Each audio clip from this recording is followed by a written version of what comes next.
آج 27 جمادی الاول آخری بدھ کے دن یہ وظیفہ ضرور پڑھ لو۔ جو بندہ یہ وظیفہ پڑھتا ہے اپنی جاگتی آنکھوں سے معجزات دیکھتا ہے۔ یہ دن سال میں صرف ایک بار آتا ہے، فائدہ اٹھا لو۔ بسم اللہ الرحمن الرحیم۔ آج 26 جمادی الاول آخری بدھ کا دن ہے۔ اللہ والے فرماتے ہیں کہ جو بندہ جمادی الاول کی 27 تاریخ بدھ کے دن یہ وظیفہ پڑھ لیتا ہے اس کے پورے سال کے دن پھر جاتے ہیں۔ یہ وظیفہ پڑھنے سے سارے نصیب کھل جاتے ہیں۔ یہ وظیفہ پڑھنے سے رب کریم تقدیر کے بند تالوں کو کھول دیں گے۔ آج کا یہ وظیفہ خاص ان کے لیے ہے جو کہتے ہیں کہ ہم کئی سالوں سے وظائف پڑھ رہے ہیں، تسبیحات پڑھ رہے ہیں، مختلف اعمال بھی پڑھ رہے ہیں، لیکن دعائیں قبول نہیں ہو رہی، مشکلات پریشانیاں ختم ہونے کا نام نہیں لے رہی۔ تو آج جمادی الاول کی 27 تاریخ بدھ کے دن یہ وظیفہ پڑھنے کی دیر ہے۔ مقدر کا ستارہ ایسا چمکے گا کہ دوبارہ کبھی کسی اور وظیفے کی ضرورت ہی نہیں پڑے گی۔ یہ وظیفہ فوری طور پر آپ کی حاجتوں کو پورا کر دے گا۔ آج مجھ سمیت ہر کوئی چاہتا ہے کہ وہ رات کو مانگے، صبح آنکھ کھلے تو اس کی ہر حاجت پوری ہو جائے، صبح مانگے تو شام ہونے سے پہلے ہر حاجت پوری ہو جائے۔ اگر آپ بھی راتوں رات امیر و کبیر بننا چاہتے ہیں، راتوں رات اپنے گھر کے حالات کو بہتر بنانا چاہتے ہیں اور راتوں رات اپنی خواہشات کو غیب سے پورا کروانا چاہتے ہیں تو یہ وظیفہ صرف ایک بار بتائے گئے طریقے سے پڑھ کر دیکھیے گا۔ میرا رب جو آسمانوں کو اٹھائے ہوئے، زمینوں کو بچھائے ہوئے، جس کی مرضی کے بغیر ایک پتہ بھی نہیں ہل سکتا۔ یہ وظیفہ پڑھنے سے رب کریم کے لاڈلے بن جاؤ گے۔ ایک بچہ جو ماں کا لاڈلا ہوتا ہے اپنی خواہشات کو ظاہر کرے تو ماں اپنا تن من دن بیچ کر بچے کی ہر خواہش کو پورا کرتی ہے، اور جب کوئی بندہ رب کا لاڈلا بن جاتا ہے پھر وہ رب سے اپنے مقدر کی، اپنے مقصد کی، اپنی حاجات کی خواہش کرتا ہے تو میرا رب مصلی چھوڑنے سے پہلے اس کے مقدر کا ستارہ چمکا دیتا ہے، اس بندے کی ہر حاجت کو پورا کر دیتا ہے۔ اور جب حکم الہی آ جاتا ہے پھر دنیا کی کوئی بھی طاقت آپ کی کامیابی کو چھین نہیں سکتی۔ آج تک آپ نے بہت سے اعمال، بہت سی تسبیحات، بہت سے وظائف پڑھے ہوں گے، لیکن آج ایک ایسا خاص راز آپ کی خدمت میں لے کر حاضر ہوں کہ جو آپ کی قسمت کے بند تالوں کو کھول دے گا۔ اس وظیفے کو پڑھنے کا ایک ایسا خاص طریقہ ہے کہ ایک خاص ترتیب میں جو آپ کو اس ویڈیو میں بتاؤں گی۔ جب آپ نے میرے بتائے ہوئے طریقے سے اس وظیفے کو پڑھیں گے تو آپ رب کے لاڈلے بن جائیں گے۔ آج کا وظیفہ میری ان بہنوں کے لیے ہے جو گھر میں جوان بیٹھے ہیں، رشتے نہیں ہو رہے، رشتہ اگر آتا بھی ہے تو وہ ٹوٹ جاتا ہے، رشتے میں کوئی رکاوٹ آ جاتی ہے، کوئی پریشانی آ جاتی ہے، لوگ دیکھ کے چلے جاتے ہیں۔ اگر تو کوئی بندہ رکاوٹ بن رہا ہے، اگر آپ اس بندے کو ذہن میں رکھ کر بیٹھے، خود پڑھ لے، ماں باپ پڑھ لے۔ اسی طرح اگر آپ جلد شادی کے اسباب چاہتی ہیں، شادی قریب ہے، ماں باپ پریشان ہے کہ پیسوں کی کمی، اتنی مہنگائی کے دور میں کیا کریں گے، تو میرا رب جب غیب سے عطا فرماتا ہے تو وسیلے خود بخود بن جاتے ہیں۔ جب وہ غیب سے مدد آتی ہے تو جلد شادی کے اسباب بھی بن جاتے ہیں۔ بدبخت ہے، بدقسمت ہے وہ بندہ جو آج اس وظیفے کو لاپرواہی میں چھوڑ دے گا۔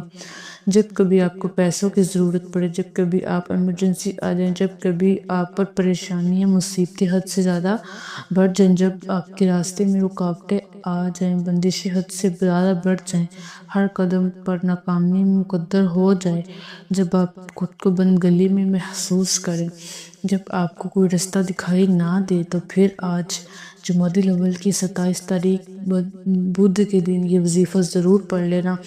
جو کبھی پریشانی آئے، کسی کے پاس جانے سے پہلے، در در کی ٹھوکریں کھانے سے پہلے، لوگوں کے طعنے سننے سے پہلے، کسی کے سامنے ہاتھ پھیلانے سے پہلے، گھر کے خاموش کونے میں بیٹھ کر یہ وظیفہ بتائے گئے طریقے سے پڑھ لینا۔ رب کریم کے حکم سے فرشتے آئیں گے، آپ کے گھر کے تمام حالات کو بہتر بنائیں گے۔ دوستو، ہر کوئی جاننا چاہتا ہے کہ جب تک رب نہ چاہے کامیابی نہیں مل سکتی، جب تک رب نہ چاہے مشکلات پریشانیوں کا خاتمہ نہیں ہو سکتا، تو پھر کیوں در در کی ٹھوکریں کھاتے ہو، لوگوں کے طعنے سنتے ہو۔ میری آپ سے ہاتھ جوڑ کر گزارش ہے، آج ایک ایسا مشکل کشا عمل آپ کے حوالے کرنے جا رہی ہوں جسے جب بھی آپ اللہ والوں نے پڑھا، اللہ کے نیک بندوں اور ولیوں نے پڑھا، جب بھی کسی نے اپنی مشکل و تنہائی میں بیٹھ کر رب کے سامنے یہ وظیفہ پڑھا، رب کریم نے راتوں رات تقدیر کے فیصلے فرما دیے۔ آپ چاہے دنیا جہاں کے کسی بھی کونے سے تعلق رکھتے ہیں، آپ انڈیا سے ہیں، پاکستان سے ہیں، بنگلہ دیش، جاپان، مسقط، دنیا کے کسی بھی کونے سے آپ کا تعلق ہے، جب بھی آپ کے ملک میں جمادی الاول کی 27 تاریخ بدھ کا دن آ جائے تو آپ نے یہ وظیفہ کسی صورت نہیں چھوڑنا۔ آج آپ نے یہ وظیفہ لازمی پڑھنا ہے۔ آپ چاہے صبح نماز فجر کے بعد پڑھ لیں، نماز ظہر کے بعد پڑھ لیں، نماز عصر مغرب عشاء کسی بھی نماز کے بعد آپ پڑھ سکتے ہیں۔ نہ وقت کی کوئی پابندی ہے، نہ جگہ کی کوئی قید ہے۔ آپ دکان پر ہیں، دکان پر پڑھ لیں، دفتر کاروبار سفر میں چلتے پھرتے پڑھ لیں، لیکن جمادی الاول کی 27 تاریخ بدھ کے دن یہ خاص وظیفہ کسی صورت مت چھوڑنا۔ وقت کی نزاکت کو مد نظر رکھتے ہوئے آئیے ناظرین آج کی اس بابرکت عمل کی طرف چلتے ہیں، لیکن اس سے پہلے اگر آپ اس چینل پر نہیں ہیں اور آپ نے ابھی تک اس چینل کو سبسکرائب نہیں کیا تو خدارا اس چینل کو بھی سبسکرائب کر لیں، کیونکہ ایسے بہت سے وظائف بہت سے عمل کے حوالے ڈیلی بیسس پر کرتی رہوں گی۔ اب عمل کیا ہے؟ آج 27 جمادی الاول بدھ کے دن آپ کو جب جہاں جیسے وقت مل جائے کسی بھی نماز کے بعد باوضو مصلی پر بیٹھ کر چلتے پھرتے آپ نے سب سے پہلے نبی کریم صلی اللہ علیہ وآلہ وسلم کی ذات اقدس پر 3 بار درود پاک پڑھنا ہے۔ درود پاک آپ کوئی سا بھی پڑھ سکتے ہیں، آپ مختصر اور آسان سے درود پاک صلی اللہ علیہ وآلہ وسلم یا صلی اللہ علیہ محمد پڑھ لیں، یا آپ نماز والا درود ابراہیمی پڑھ لیں تو سب سے بہتر ہے، کیونکہ درود ابراہیمی کی فضیلت و برکت سب سے زیادہ ہے۔ ایک بار ثواب کی نیت سے میرے ساتھ بھی پڑھیے گا۔ اللہم صلی علی محمد وعلی آل محمد کما صلیت علی ابراہیم وعلی آل ابراہیم انک حمید مجید۔ اللہم بارک علی محمد وعلی آل محمد کما بارکت علی ابراہیم وعلی آل ابراہیم انک حمید مجید۔ 3 بار درود پاک پڑھتے ساتھ ہی فوری طور پر آپ نے اپنے مقصد جائز حاجات کی نیت کرنی ہے۔ ہر انسان کی حاجت الگ ہے، ہر انسان کی خواہش الگ ہے، مقصد الگ ہے۔ مقصد کسی کا بھی ایک جیسا نہیں ہوتا، ہر بندے کا مقصد الگ الگ ہی ہوتا ہے۔ تو لہٰذا آپ کا کوئی بھی مقصد ہے، آپ کے اوپر قرضہ ہے، آپ قرض سے نجات چاہتے ہیں، اس کی نیت کر لیں کہ میرا سارا قرضہ اترے۔ یا آپ کرائے کے مقام میں رہتے ہیں، آپ اپنا ذاتی گھر خریدنا چاہتے ہیں، آپ اس کی نیت کر لیں کہ مجھے ذاتی مکان مل جائے۔ آپ کی اولاد آپ کا کہا نہیں مانتی، نافرمان اولاد کے لیے پڑھ لو۔ میاں بیوی محبت کی کمی ہے، تڑپا دینے والی محبت چاہتے ہو، اس کے لیے پڑھ لو۔ آپ کی کوئی بھی خواہش ہے جو آج تک پوری نہیں ہو سکی، اس کے لیے پڑھ لو۔ اپنے مقصد کی نیت کرتے ساتھ ہی فوری طور پر ایک بار اعوذ باللہ من الشیطان الرجیم بسم اللہ الرحمن الرحیم پڑھ کر وظیفے کا آغاز کرنا ہے۔ یاد رکھیے گا کہ تعوذ اور تسمیہ پڑھنے سے تمام شیاطینی اثرات ختم ہو جاتے ہیں۔ جس کام کے شروع میں تعوذ اور تسمیہ پڑھ لیا جاتا ہے اس میں برکت ہوتی ہے، اس میں خیر ہوتی ہے، اس میں سلامتی ہوتی ہے۔ جب آپ نے اپنے تمام مقاصد کی نیت کر لی، تعوذ اور تسمیہ پڑھ لیا، تو اب آپ نے فوری طور پر اپنی آنکھوں کو بند کرنا ہے۔ پوری توجہ دھیان کے ساتھ سب سے پہلے نمبر پر جو وظیفہ آپ نے پڑھنا ہے وہ وظیفہ اتنا آسان سا وظیفہ ہے کہ چھوٹا بچہ بھی آرام سے بڑے سکون سے آسانی سے پڑھ سکتا ہے۔ اور سب سے پہلے نمبر پر جو وظیفہ آپ نے پڑھنا ہے وہ وظیفہ رب کریم کے ایک نام کا وظیفہ ہے۔ میرے بتانے میں سمجھانے میں وقت ضرور لگ رہا ہے، لیکن آپ کے پڑھنے میں صرف چند منٹ لگیں گے۔ آپ نے پہلے نمبر پر جو وظیفہ پڑھنا ہے وہ وظیفہ جب کوئی بندہ زمین پر بیٹھ کر ایک بار رب کریم کو سبحان اللہ سے پکارتا ہے تو جنت میں ایک درخت لگ جاتا ہے جو روز محشر آپ کے لیے سایہ بنے گا۔ سبحان اللہ کا وظیفہ آپ نے کیسے پڑھنا ہے اور کتنی بار پڑھنا ہے؟ سبحان اللہ 1 بار ہو گیا، سبحان اللہ 2 بار ہو گیا، سبحان اللہ 3 بار ہو گیا۔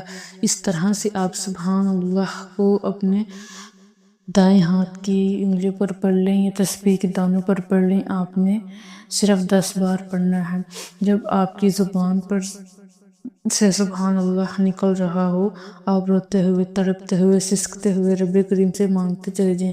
صرف 10 بار سبحان اللہ پڑھنے سے آپ رب کریم سے ہاتھ اٹھا کر جو بھی مانگیں گے میرا رب جولیاں بھر بھر کر عطا فرمائے گا۔ وہ اتنا رحیم ہے کہ اتنا کریم ہے کہ جب دینے پر آتا ہے تو چھپڑ پھاڑ کر عطا فرماتا ہے۔ نہ چہرے دیکھتا ہے، نہ اعمال دیکھتا ہے، بس آپ کا خلوص اور آپ کی سچائی کو دیکھتا ہے۔ ہمیں مانگنے کا طریقہ نہیں آتا۔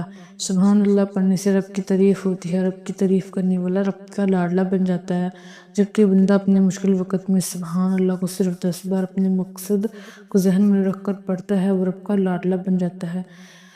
یہ رب کی لاڈلی تسبیح ہے۔ جب آپ رب کے لاڈلے بن جاتے ہیں پھر رب فرماتا ہے فرشتوں یہ جو مانگتا ہے اس کی ہر حاجت کو پورا فرما دو۔ پہلے نمبر پر سبحان اللہ پڑھتے ساتھ ہی دوسرے نمبر پر جو کام آپ نے کرنا ہے، جو وظیفہ آپ نے پڑھنا ہے وہ خاص الخاص شرطی عمل ہے۔ آپ نے دوسرے نمبر پر سورۃ کوثر کو پڑھنا ہے۔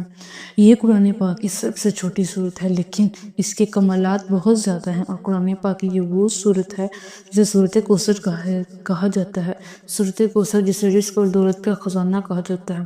سورۃ کوثر جس کا مطلب ہے کہ رب کریم خیر کثیر سے نوازیں گے اور تم اللہ تعالیٰ کے راستے میں خرچ کرو اور نماز پڑھو۔ سورۃ کوثر کے بے شمار فضائل اور برکات ہیں، اور آپ کے رزق کی بندشیں، کاروبار کی بندشیں، نظر بد، حسد، جادو، جنات کے اثرات ہیں۔ آج کل تو یہی کام ہے، آج کل کوئی کسی کو کچھ نہیں دے سکتا، تھوڑا سا کسی کا کامیاب ہوتا وہ دیکھتا ہے تو نظر بد، حسد، جادو، جنات سے اس کے بستے بساتے گھر کو چلاتے کاروبار کا بیڑا غرق کر کے رکھ دیتا ہے۔ اگر آپ ان مصیبتوں سے بچنا چاہتے ہیں، اپنے کاروبار کو اللہ تعالیٰ کی حفاظت میں دینا چاہتے ہیں، اپنے کاروبار کو نظر بد، حسد، جادو، جنات سے بچا کر اللہ تعالیٰ کی حفاظت میں دینا چاہتے ہیں، تو آج آپ نے سبحان اللہ پڑھنے کے بعد سورۃ کوثر کو پڑھنا ہے۔ سورۃ کوثر کی تلاوت سماعت فرما لیں۔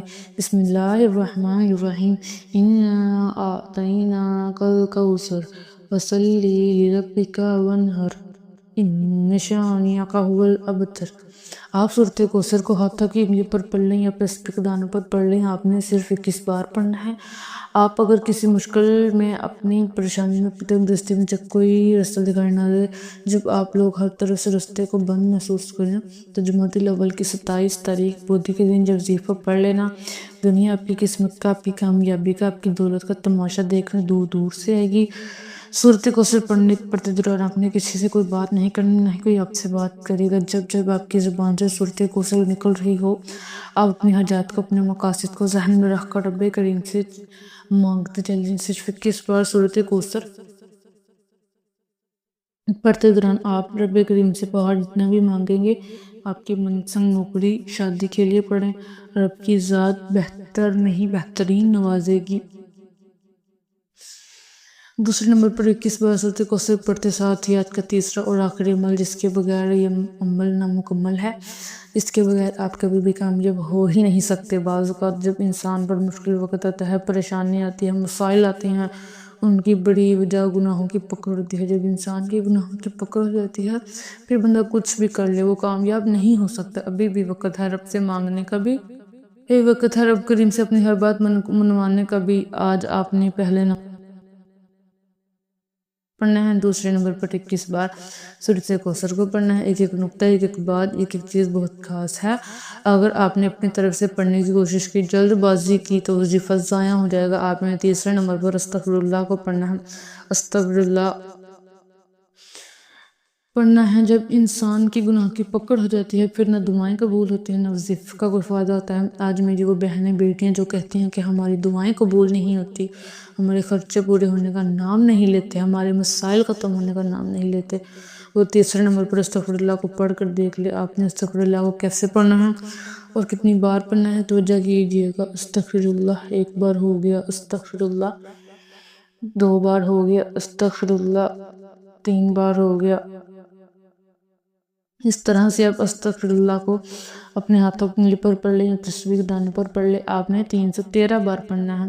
جب 313 بار استغفر اللہ پڑھنے والا ندامت اور شرمندگی کے ساتھ پڑھتا ہے تو آپ کے صغیرہ اور کبیرہ گناہوں کی سچی توبہ فوراً قبول ہو جاتی ہے۔ اس کی توبہ قبول ہو جاتی ہے، وہ بندہ رب کا لاڈلا بن جاتا ہے۔ وہ ایسے ہے جیسے ماں کے پیٹ سے ابھی پیدا ہوا ہو۔ پہلے نمبر پر 10 بار سبحان اللہ پڑھنا ہے، دوسرے نمبر پر 21 بار سورۃ کوثر کو پڑھنا ہے، تیسرے نمبر پر استغفر اللہ کو 313 بار پڑھنا ہے۔ جب آپ یہ تینوں عمل بتائے گئے طریقے سے پڑھیں گے تو اس کے بعد آپ نے آخر میں 3 بار درود پاک پڑھنا ہے جو آپ نے عمل کے شروع میں پڑھا تھا۔ اب آپ کا عمل مکمل ہو گیا ہے۔ میں یہی کہوں گی کہ آج ان خاص قبولیت کی گھڑی میں اللہ پاک سے تھوڑا نہ مانگنا، اللہ پاک سے وہ مانگنا جو سالوں سے نہیں مل رہا۔ اللہ رب العزت سے رو کر دعائیں کریں، گڑ گڑا کر دعائیں کریں، التجائیں کریں۔ انشاءاللہ رب کریم آپ کے مقدر کو بدل دے گا، آپ کے نصیب کو بدل دے گا۔ آپ اللہ سے جو مانگیں گے انشاءاللہ رب کریم آپ کو ضرور عطا کریں گے۔ یہ مختصر سا وظیفہ جو میں نے آپ کے ساتھ شیئر کیا ہے، آج کے دن یہ وظیفہ ضرور پڑھیں، اپنے مقدر کو بدلنے کے لیے اللہ تعالیٰ سے التجائے کریں اور آسمانی مدد کو اترتا ہوا خود اپنی آنکھوں سے دیکھیں۔ اللہ تعالیٰ سے دعا کریں کہ وہ ہمارے صغیرہ کبیرہ گناہوں کو معاف فرما دے، ہمارے گناہوں سے توبہ کرنے کی توفیق عطا فرمائے، اور جو لوگ حضرت آدم علیہ السلام سے لے کر آج تک فوت ہو چکے ہیں ان کی مغفرت فرمائے، اور ہمیں ہدایت والے راستے پر چلنے کی توفیق عطا فرمائے، تمام مشکلات دور فرمائے۔ اللہ تعالیٰ سے دعا ہے کہ اللہ تعالیٰ میرا سنانا اور آپ کا سننا اپنے بارگاہ الہی میں قبول و منظور فرمائے، آمین ثم آمین۔ تمام دوستو اب آپ سے گزارش ہے کہ کمنٹ باکس میں اللہ تعالیٰ کے 99 ناموں میں سے کوئی ایک نام کمنٹ باکس میں ضرور لکھیں اور مجھے اپنی دعاؤں میں ضرور یاد رکھیے گا۔